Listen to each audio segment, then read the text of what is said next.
पूर्व मंत्रीगण, पूर्व विधायकगण, इस कॉन्स्टिट्यूएंसी के सभी जिलों के जिला अध्यक्ष पदाधिकारीगण और ये विशाल जनसमूह,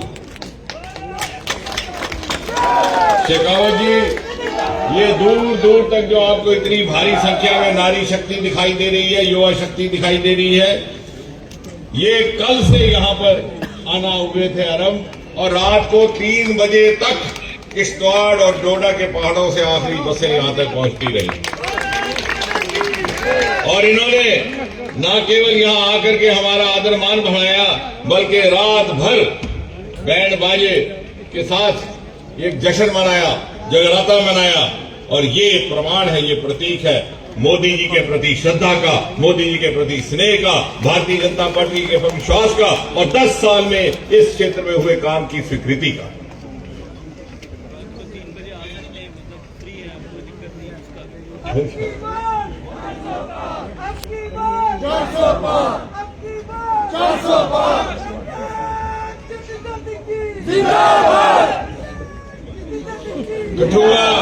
कठुआ की इस पावन धरती को, शूरवीर शहीदों की बलिदान भूमि को, पंडित प्रेमनाथ डोगरा, श्यामा प्रसाद मुखर्जी और ठाकुर बलदेव सिंह जी की कर्म भूमि को, मित्रों, मैं एक बार फिर पूरी विनम्रता के साथ अपना सर झुका करके कोटि कोटि नमन करके, प्रणाम करके आपका आशीर्वाद लेने आपके सामने प्रस्तुत हुआ।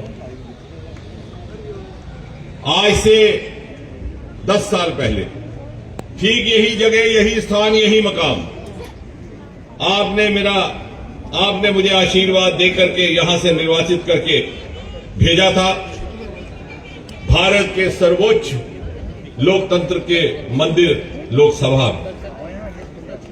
वरना मेरी तौफीक न थी कि मैं लखनपुर भी पार कर पाता और इतनी भी ना कि मैं दरियाए रावी पार करता। लेकिन आपने मुझे एक जिम्मेवारी देकर के वहां पहुंचाया और यकीन जानिए पिछले 10 सालों में कोई ऐसा दिन ना गुजरा, कोई ऐसी रात ना गुजरी, कोई ऐसी सुबह ना गुजरी, कोई ऐसी शाम ना गुजरी जब शरीर का एक रोम रोम और आत्मा का कण कण इस क्षेत्र को, इस लोगों के लिए समर्पित ना हुआ हो।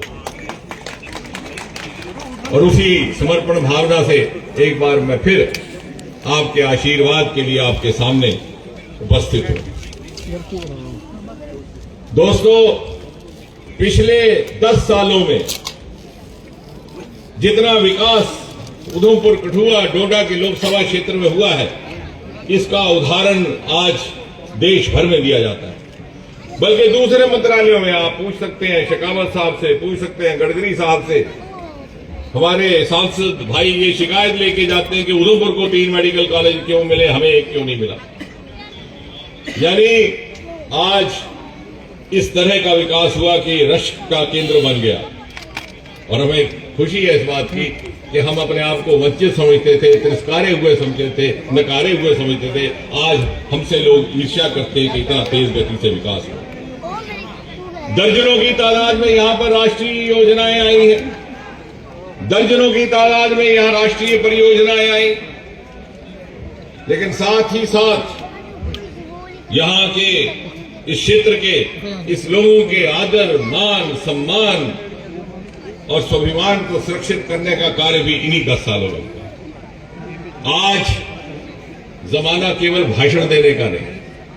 इससे पहले कि मैं अपना फिक्र, अपना वाक्य खत्म करूं, छोटा सा बच्चा ये अपने जेब से निकाल करके परख कर लेता है कितना सच है, कितना झूठ है। 70% से ज्यादा आबादी इस मुल्क में 40 साल से कम हुए।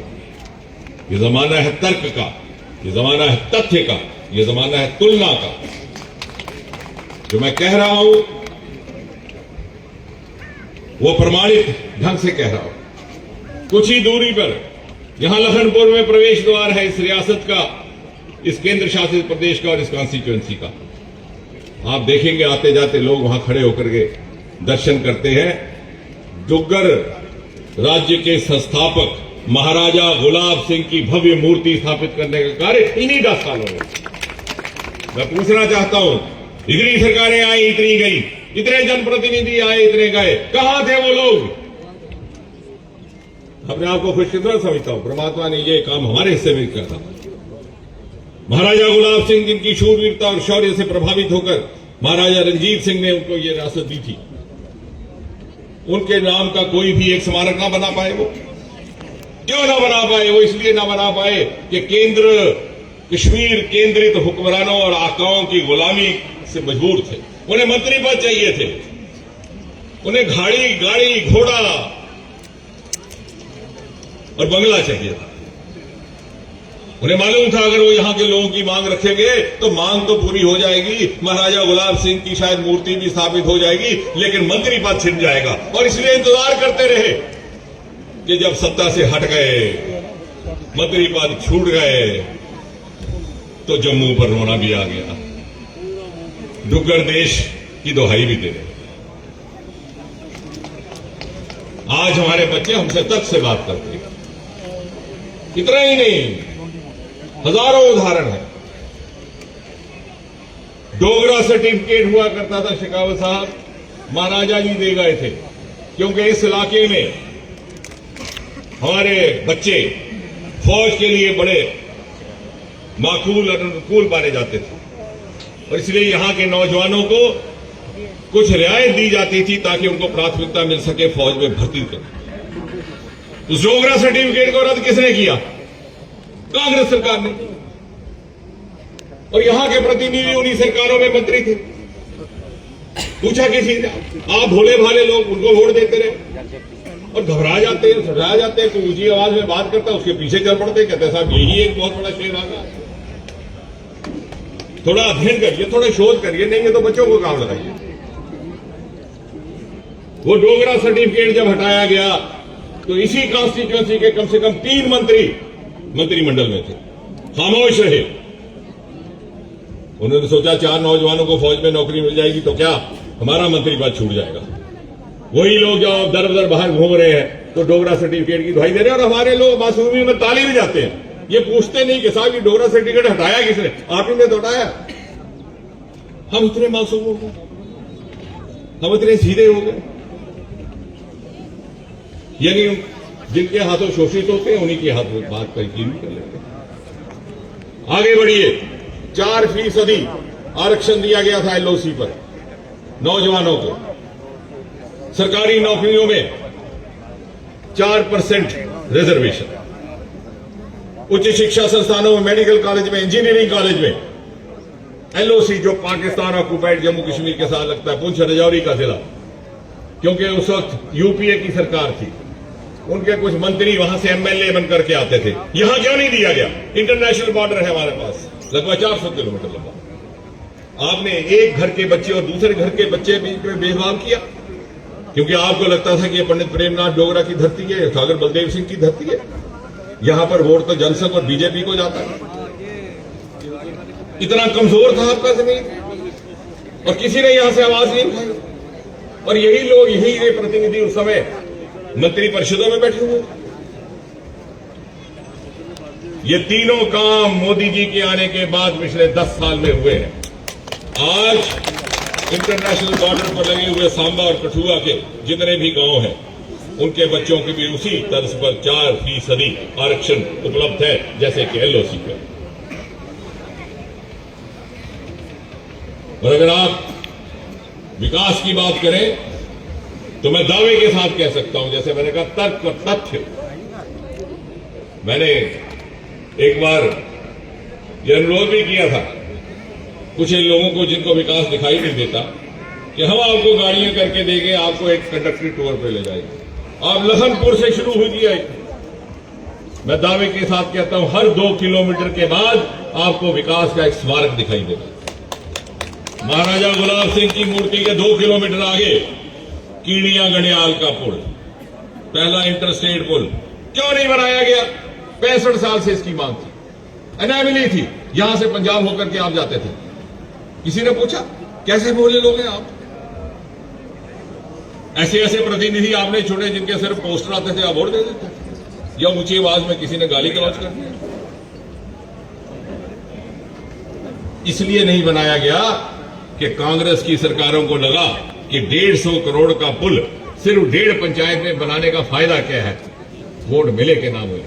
लेकिन मोदी जी ने हमें सिखाया जहां जिस चीज की कमी है उसकी पूर्ति करनी है, जहां जिस चीज की कोताही रह गई है उसकी पूर्ति करनी है, जहां पिछली सरकारों ने तवज्जो नहीं दी वो दीनी है।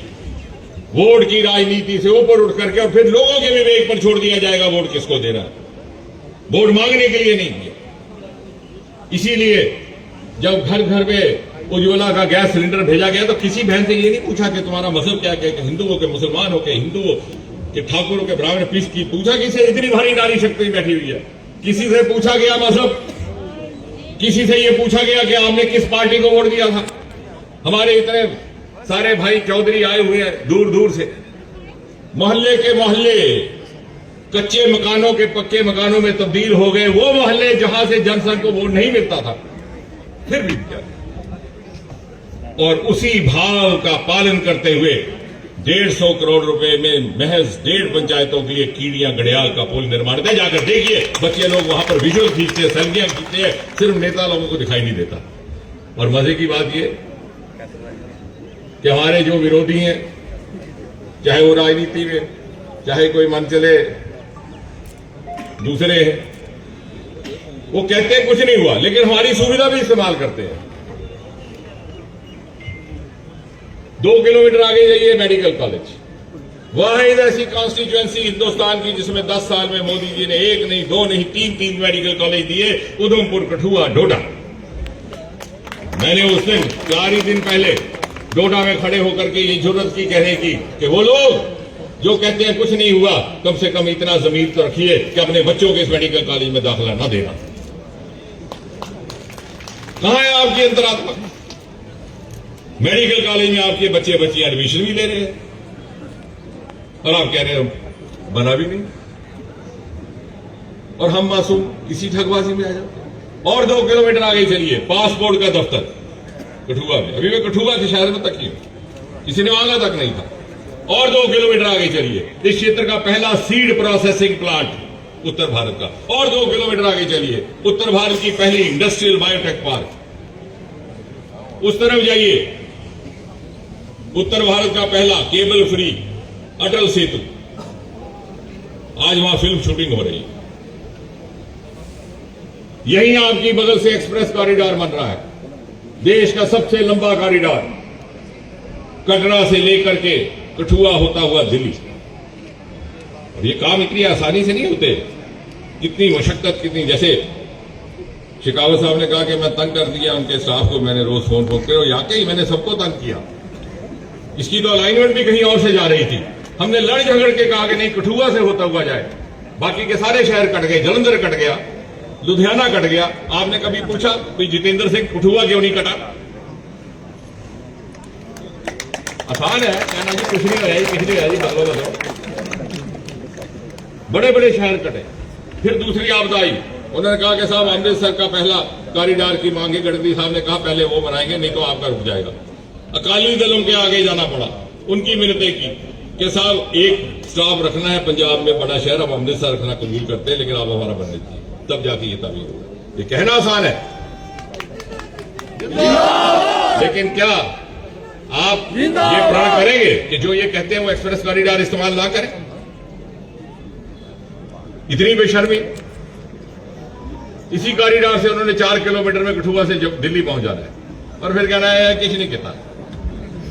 और हम भी जब कहता था ताली बजा देते, क्योंकि मसले बन रहे हैं बिना सोचे हुए।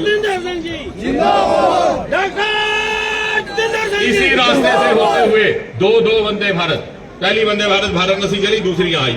क्यों कर आई? कौन से सरकार के पास लगे थे आपको? नागपुर में बाद में गई, भोपाल में बाद में गई, यहां क्यों आई? आखिर किसी ने मेहनत की, किसी ने मशक्कत की है। घर बैठकर इंट्रीग करना आसान है, लेकिन हमने इसीलिए अपना वक्त दूसरा क्या कर रहे हैं उसमें जाया नहीं किया। हमने कहा हम अपनी ऊर्जा को सही इस्तेमाल करें। और फिर जब दूसरी वंदे भारत शुरू हुई तो वाहिद एक कॉन्स्टिट्यूएंसी है उत्तर भारत की, और पूरे देश में शायद 3 या 4 जहां एक नहीं 2 वंदे भारत चले। और ये बात मैं नहीं कह रहा, ये बात मोदी जी ने श्रीनगर की जनसभा में कही कि ये इलाका है जहां 2 वंदे भारत चले। फिर आपने एक जिद पकड़ी क्योंकि किसी ने पीछे से चाबी दे दी, वो चली दे के होया असला आप दे होया नहीं। आप इतनी आसानी से बातों में आ जाते हैं। घर थोड़े नलका लग्या 2 घंटे पानी आया नहीं, 3 दे आया नहीं। ये नहीं आख्या कि पहले शिकावत हो रही था शुक्रिया करो ने लाया थे।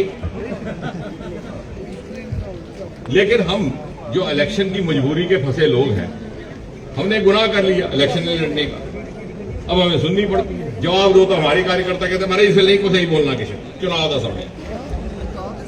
लेकिन तर्क का जमाना है, हमें बच्चे सपोर्ट करेंगे, नारियां सपोर्ट करेंगे, 18 साल के बच्चे सपोर्ट करेंगे जो बात समझते हैं। उधमपुर में वंदे भारत स्टॉप दिया गया। आप मुझे बताइए खुले मन से क्या औचित्य बनता है? आधा घंटे की दूरी पर कटरा का स्टॉप, जगह जगह मुझे मिन्नतें करनी पड़ी। मुझे कहा जाएगा कि डॉक्टर साहब पढ़े लिखे आदमी है, आधे घंटे की दूरी पर कटरा का स्टॉप है और आप आधे घंटे आखिर हमारे मापदंड है, किस तरह से देखोगे? मैं कहा नहीं साहब, वो तो पर बात है, हमारे वहां 5-5, 7-7, 8, 10-10 नेता है वहां पर। एक मिनट, 10-10 नेता है, किसी को भी कोई मिल जाता है। लड़ झगड़ करके उधमपुर में स्टॉप आया। उसकी मान्यता थी कि 8 घंटा होना चाहिए, शायद आपको भी नहीं पता होगा। 8 घंटे में वंदे भारत पहुंचनी चाहिए, नहीं तो वो जनता एक्सप्रेस बन जाती है। किसी और के स्टॉप से आधा मिनट कम करके उधमपुर में 2 मिनट दिए गए।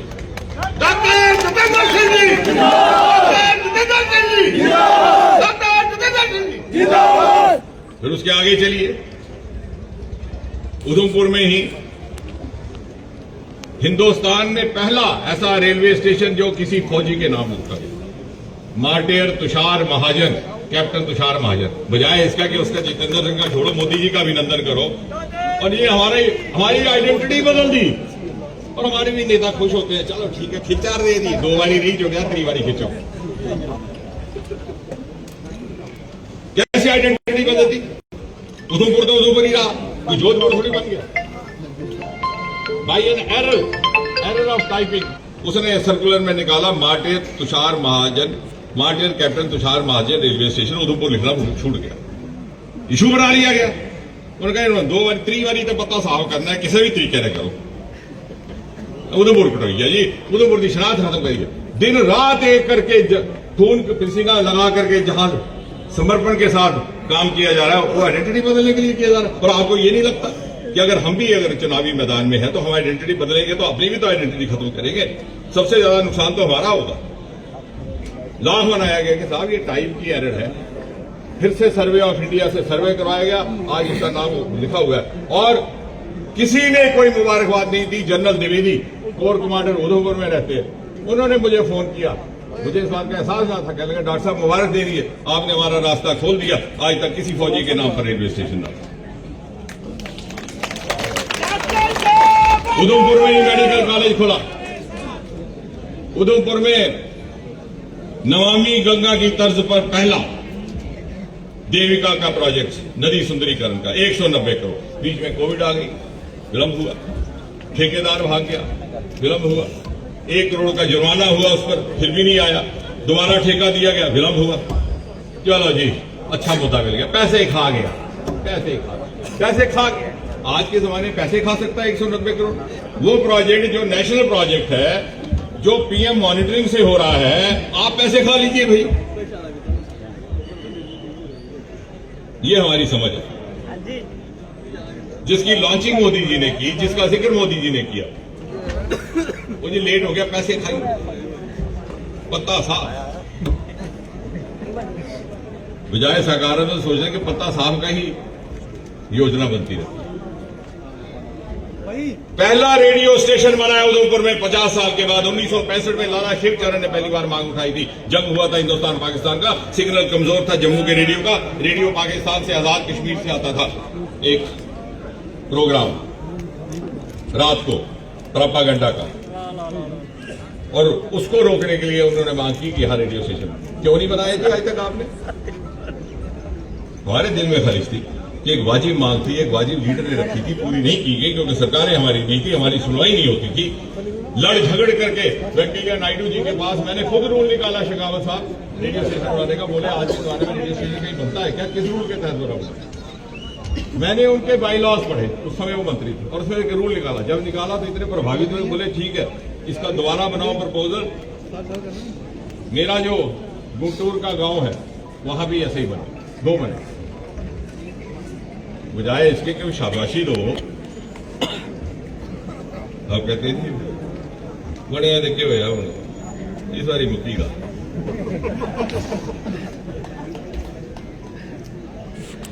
आज उधमपुर को हिंदुस्तान के 700-800 जिलों में से पहले 3 में शुमार किया जाता है सड़कों के दौरान। पीएमजीएसवाई के लिए इनाम मिलता है हर साल, मैं नहीं देता, शेखावत साहब नहीं देते, एक मापदंड की एजेंसी, ऑडिट एजेंसी वो दे रही है, लेकिन आप कह रहे हैं सड़कें मरी,